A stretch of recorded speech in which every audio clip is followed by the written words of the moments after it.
Jail here. In this video, I'm going to show you how to transfer money from Wise to bank account.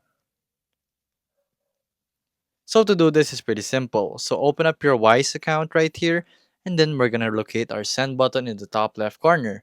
So here the send button is pressed, and now we just wait. So here you want to convert the currency that you want to withdraw into your own base currency or your fiat currency, so USD to PHP as you can see right here.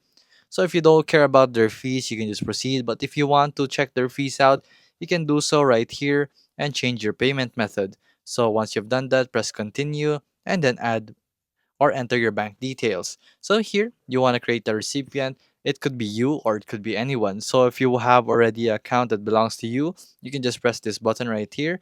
But if you don't, you have to place the full name of the account holder, the bank name, the account number, and of course the country, city, recipient address, and the postal code, and their email if optional. So here, next, you just press confirm, and from there, it's gonna be transferring. So there you go, guys. That is how you withdraw your money to from Wise to your bank account. If this video was helpful, please hit the like button and don't forget to subscribe.